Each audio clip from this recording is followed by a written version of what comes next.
Hi, I'm Greg Hunter. This is the weekly news wrap up for Friday, August 2nd. Can you believe it? We're already through July on the second day of August. August 2nd, 2019, the WNW 394. I did something a little different this week for the weekly news wrap up. I looked at the news and I just mostly used Donald Trump's Twitter account, and I have an example of news that you won't see on the mainstream media if you don't watch his Twitter account, and also an impromptu press conference Donald gave on the White House lawn on his way to his rally in Cincinnati, and I also watched his rally in Cincinnati. You learn a lot when you listen to the president speak unfettered. Okay. Well, let's start with the China trade deal, or as I should say, China trade non-deal. There's an economist, and you've been hearing, oh, the consumers are paying for this, and this is terrible. And the market sold off 280 some odd points on Thursday, and it sold off the day before. I'll get to that with the Fed head Jay Powell at 333 points. But I want to talk about this trade deal. I mean, you're being scared. You're fear-mongered by the mainstream media. Could you believe Donald Trump in his trade policy? Let me tell you something. There's a guy by the name of Eric Norland, and he's an economist at CME Group, which CME, is the biggest commodities trading hub, certainly in the country, and I think the biggest in the world, CME Group. And he said, the whole China trade thing, the way it sits right now, it's costing consumers about in increased prices about 1/10%. Excuse me. According to Eric Norland at CME, the economist there, top economist, it's only costing 1/10% in higher prices. And then you add the big sell-off in gasoline, 8% in a day on Thursday, and you're going to get lower prices there. But what's up with this? He says, well, the hit to China isn't that bad. It's, 40 billion or so and less trade, and it'll probably hit them about 0.3%. The way it stands right now, 0.3% in growth. It back them up 0.3%. So what's Donald Trump doing? And what's China doing? I think what China is doing is anticipating what Donald Trump is doing. And I got some notes here, that I got from the press conference and also headlines that China decoupling from U.S. businesses. And I'm thinking decoupling from U.S. And I'm thinking businesses in China? What? Excuse me? So what's Donald Trump doing? Every time he talks about the trade thing, he says, hey, America should build things here. That, I think, is the bigger message. I mean, what it's costing China, what it's costing consumers in the U.S., although Donald Trump says, hey, listen, China eats it, his quote, China eats it because they devalue their currency, and it's been proven that our consumers don't pay for it. They're pumping out more money like never before, and it's been proven that people don't pay for it. Okay, even if it's not proven, okay, let's just say let's take Eric Norland's number. Prices are rising for consumers 1/10%. See, I think this is a grander plan. And I don't think there's any real end to it. Although Donald Trump said, hey, listen, we had a deal, and China wanted to renegotiate it. They reneged on it. He said this about 3 months ago. And so, his people just got back, his crew. And of course, they say, oh, great progress is made. No, not when Donald Trump, bam, has a meeting with him. And they, I think, all agree, let's raise tariffs. Let's raise the ante. Because, Donald Trump, somebody asked him about, your destructive trade policies. And Donald Trump came out and said, hey, listen, for the past 20 years, China's been taking hundreds of billions of dollars out of our country. Actually, if it was a $400 billion trade, 425, somewhere in that neighborhood, trade deficit for the last 10 years, that's $4 trillion. And then all the lost jobs and all the other things that the globalists and New World Order people have done. And, he said, the 10% tariff on $300 billion were the good starts in 30 days. This is because of shipping and all that. But 25% already on 250 billion in goods. Again, not that much, but I think the message he's sending is for American companies. He won't get them all, but he'll get some to come back to America and do business here. He said, listen, our farmers were supposed to have their goods bought from China. And Xi Jinping, the president of China, they didn't do it. They were supposed to stop fentanyl from coming into the country. They didn't do that. And so, that was just some quips that came out of his press conference. But they also asked about China and Iran and Venezuela. And now listen, folks, China and Iran taking over Venezuela is not a good deal, not a good thing, and it's a non-starter for the American government. And somebody asked about a blockade. Are you thinking about blockading Venezuela? And the president said, yes, I am. Yes, I am. And so, that's an ugly situation. People are like, oh, America's the big bully. Not a word about China and Russia and Iran all in trying to go after the national resources in Venezuela. And if you think that we're going to be tough on Venezuela, what do you think rule would be like with a puppet master supported by China, Russia, and Iran in Venezuela? You think life would be good down there? Yeah, no. But you're talking about a blockade. That's a big deal, and that flew right under the radar with the mainstream media. You're not hearing about any of that at all. I wanted to talk a little bit about, the Fed and, what and the president and Huawei. He said, yeah, we'll use Huawei, but not for anything national security. So, that's a little waffle there, but still is adamant about not using it for national security. The Federal Reserve cut rates for the first time since late 2008. Okay? 0.25%. Some people thought it was going to be, a 0.50 basis point, 0.5%. Donald Trump criticized him on his Twitter account. There you go. Fed President Jay Powell has been criticizing not enough, not a big enough rate cut, just not enough. They're still burning money. They say they're going to stop the quantitative tightening. In other words, they're just like Jim Rickard says, you got Helicopter Ben throwing money out, on people, and you have Jay Powell with a big shovel scooping it into a black blast furnace, which, tightens money, slows down the economy. Remember John Williams at shadowstats.com said that, we had a few months ago, we had a pretty good little run, a little growth upward. It was pretty good, but the Fed, snuffed it out with the rates cuts for the last year. They were desperate to get rates higher. And now, for the first time since 2008, they had a rate cut. Why? I thought everything was great. Well, they see trouble on the horizon. They see trouble overseas. Deutsche Bank isn't doing well. It lost another couple of percent yesterday. It's down. It's getting close to 750 again. Deutsche Bank. And everybody, they'll prop them up. Listen. They just think this is magic. That the ECB and the Fed, and I'm sure the Fed would be involved if they went down because they have a $43 trillion derivative book. And listen, that's going to be expensive, folks. And can they do that to everybody? And are they going to zig when they should have zagged? And China on the other side of America here, on the other side of the Pacific, you have one on the other side of the Atlantic, the other side of the Pacific. Their second biggest bank, they just took over their fourth biggest bank, Boshang, and now their second biggest bank is also in trouble. China's not doing great.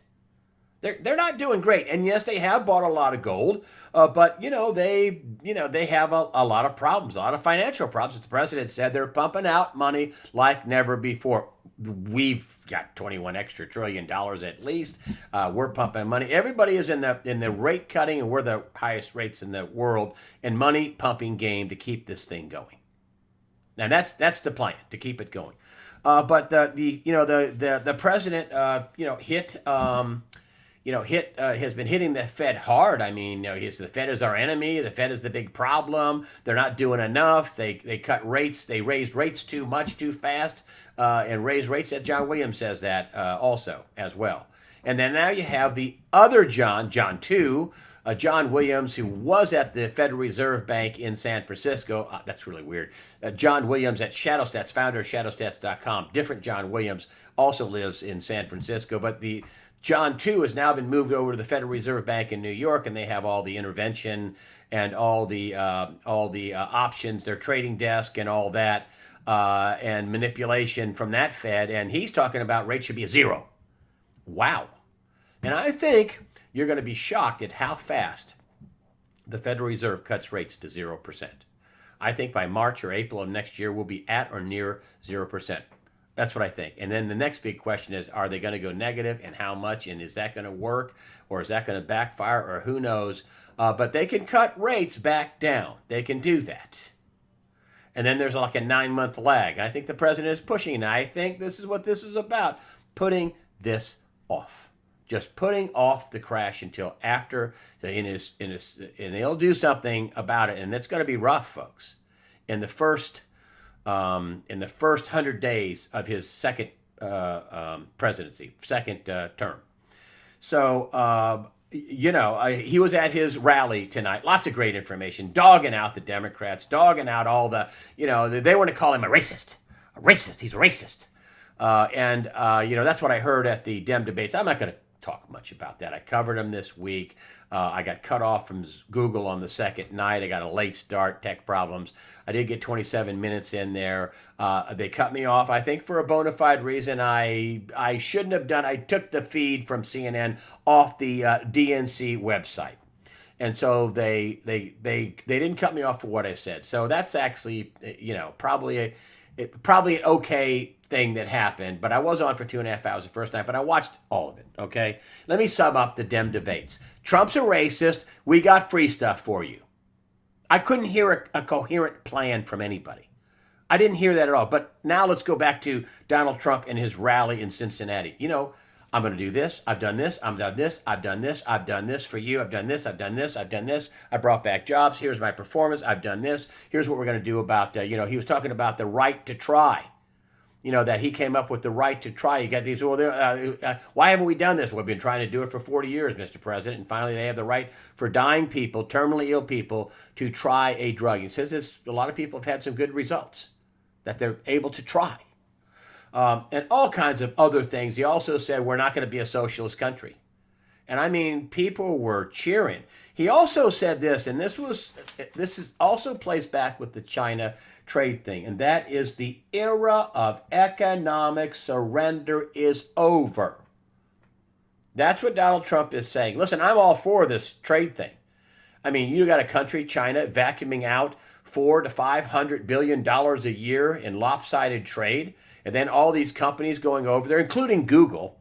But all these companies going over there and have to give up. The companies can only have 49% of the deal. They're so wackadoodle, and they're so desperate to try to get into the 2.3 billion person market of China, even though a lot of people don't have money over there. But some people do. There's some very rich Chinese people over in Asia.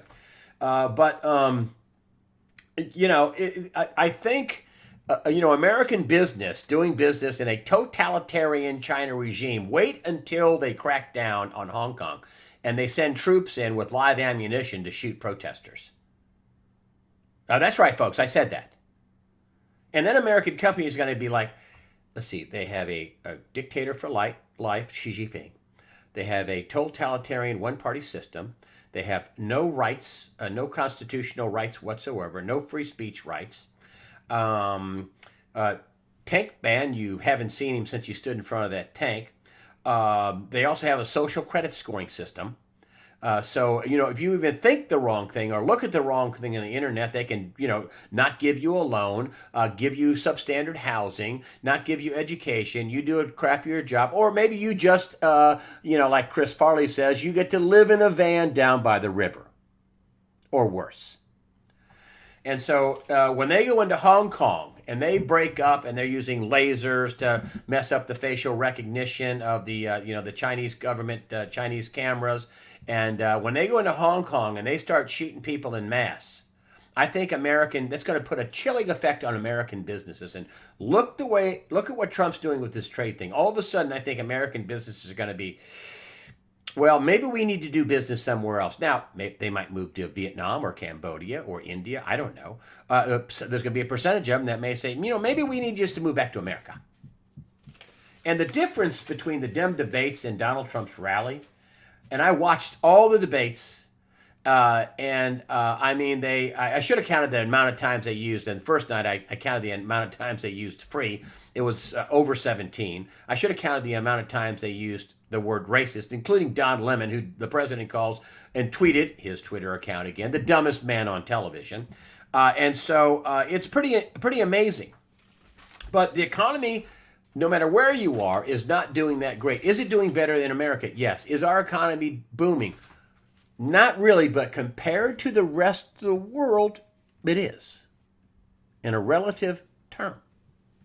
But it's not doing all that great. I talked to Gregory Mannarino tonight at traderschoice.net, and he talked about I'll just read it, the insurance cut. Now, Powell said, the economy's doing great, basically. And we had it, quote, an insurance cut. And then he backed that up and said, it was a mid-cycle adjustment.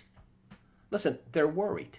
The economy is grinding down. We had bad retail numbers, bad trucking numbers. We've had some bad numbers, as I've probably said in the before.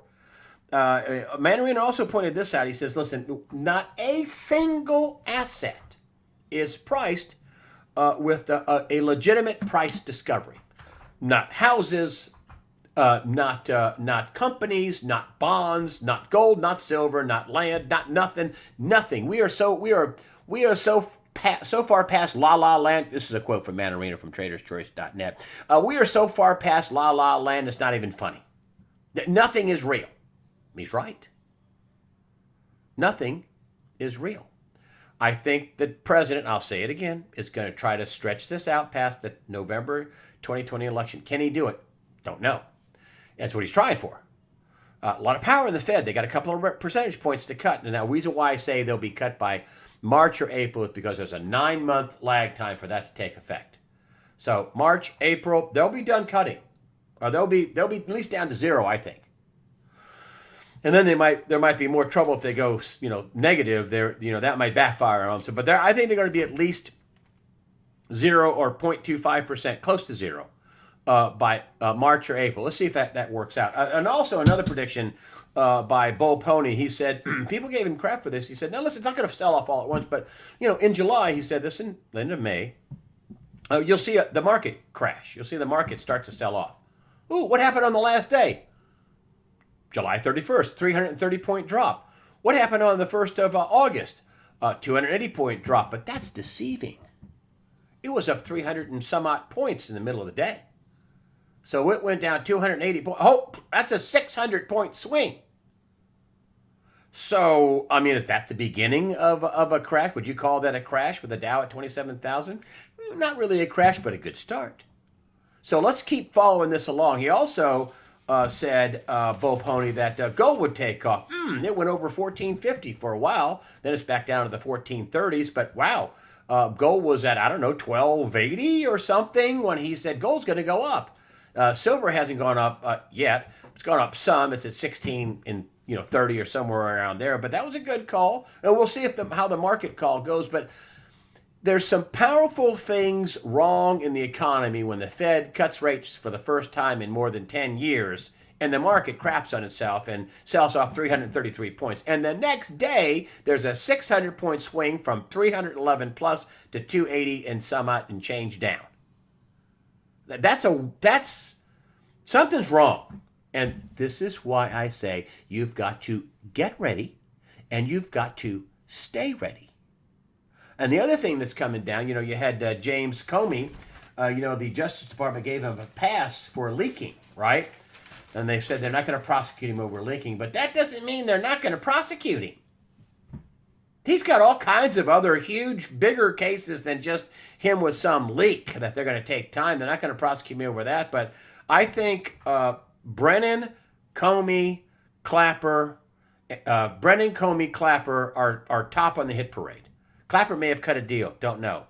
But Brennan and Comey, they're toast. Andrew McCabe, he's going to roll over on his boss, Comey. They're going to see people running, and they've already been, according to Joe DeGenova, correcting their testimony. This is part of the reason why the investigation into FISA has been slowed up. It's coming out soon. A lot of people are correcting their testimony, and you have, that's the Horowitz report, and then you have, and that's coming down, and then you have the prosecution of these people, and then you have the Jeffrey Epstein thing on the other side. So things could get really destabilized. But I think Comey getting a pass from the Justice Department on, him taking government property, government documents, and leaking it to the press, I don't think he's out of the woods by a country mile. No, I don't. Trump also said something in his press conference around then. He says, well, he broke the law, but we'll see. So he can't look like he's directing the attorney general, which he's not. I'm sure Barr knows what to do. I'm sure that he cut a deal to prosecute a lot of these people. He knows what to do. And so, watching Donald Trump at his rally was actually uplifting. And I'm not a Republican, folks, and I say I like Donald Trump. I voted for him. But watching the Democrats, Tulsi Gabbard was pretty good. I think she destroyed Kamala Harris in the debate. And they got pissed about that, the Democrats. But she talked for a while, and boom, she was back into the free stuff. She's a socialist from Hawaii. She served her country well. She's anti-war. Great. Yes. She also said that, and Donald Trump brought this up in his press conference. He said that he's supporting ISIS. I mean, come on. He said it was ridiculous. It is ridiculous. Obama was supporting ISIS. Remember how I covered this since 2010 or 11 about, just before the Benghazi thing? I was talking about how they're running guns, and Putin was, you can't support, get terrorists to do your bidding. It'll backfire in your face. And then the Benghazi thing happened.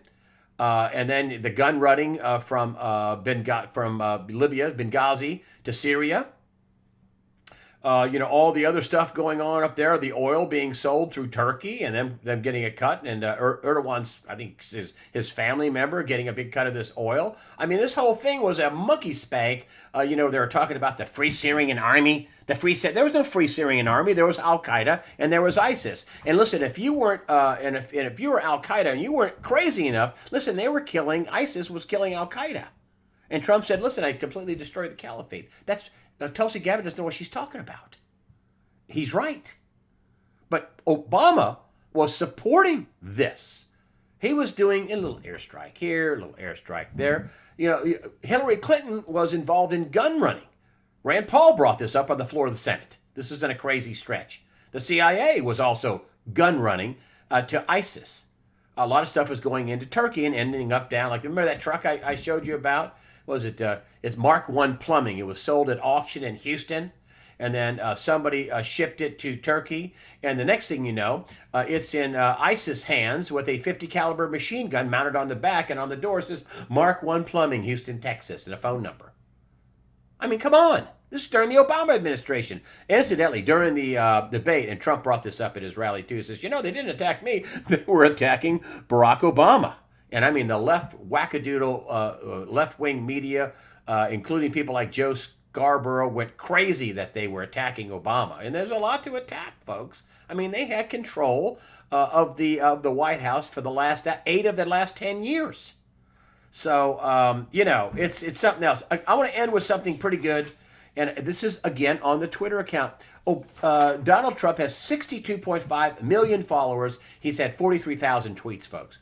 43,000 tweets. These aren't fake tweets. This is all from him. And the reason why he does this is so he can go straight to his supporters. 62.5 million followers. And the media has to report on it. He also brought this up in his press conference. He says, listen, I had a huge win in court, in Southern District of Court, and you guys aren't even covering it. That's because you're fake news. This is Donald Trump. Again, whenever you see him on a press conference and One American News will cover it, some people will cut away from it. There's a few people that'll take it and cover it during the day.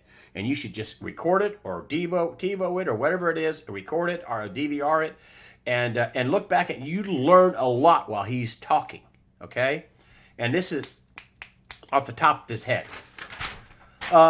This is the real Donald Trump. This is his Twitter account. Okay, this is July 30th. Wow, a federal judge in Southern District of New York completely dismissed a lawsuit brought by the Democratic National Committee against our historic 2016 campaign for president. The judge said the DNC case was entirely divorced from the facts, yet another total and complete. Goes on, vindication and exoneration from Russia, WikiLeaks. That's what the case was about, Russia, and leaking it, WikiLeaks leaking the stuff from the DNC, which is total bogus. And every other hoax. This is and every other hoax perpetrated by the DNC, radical Democrats, and others. This is really big stuff, folks, especially coming from a highly respected judge who was appointed by President Clinton. And this is the big one, folks. This is speaking volumes about what's coming. The witch hunt ends. And that means the prosecutions are going to gear up, folks. They're going to gear up. And it could be destabilizing. This is why I say get ready and stay ready. I want to thank you all for your support. Your all your comments, even on my YouTube live streaming. Lots of great comments. Some of them are funny. Some of them are insightful. Also, all the comments on YouTube and also on USAWatchdog.com. Listen, if you're only going to comment one place, come to USAWatchdog.com. That's the entity I actually own. This is why I have the join button in case I'm ever deplatformed or get the ban hammer, from social media and all that. I own USAWatchdog.com, just like Alex Jones, who was also deplatformed, I haven't been deplatformed. He was deplatformed, but he still owned Infowars.com, a big site. And so, my entity where I can stay, where I live, is USAWatchdog.com. That's why I have that join button at the top of the place, and the little back bar says join, or Greg's private messages. I sent out a email blast to people saying I was going to cover live stream. I had some technical problems for the first 40 minutes. Sorry. And then I did get 27 minutes up before they, took me off of the live streaming. It's because I was using CNN's feed, which evidently they own and they bought, and that was a no-no. I didn't know that. But anyway, they were okay. They were okay. But thank you for your comments. Thank you for your donations. Thank you for all your responses to my email blast. I appreciate you. Just remember, here's the line that'll get me fired on mainstream television, and that is fear not. Don't let these guys put fear into you. Don't. Yeah, it steals your good senses. It steals your chi, your happiness. So it steals your good judgment. It steals your life. Fear. So fear not. Prepare yourself mentally, physically, above all, spiritually. Fear not. God the Father and His Son Jesus Christ are firmly in control.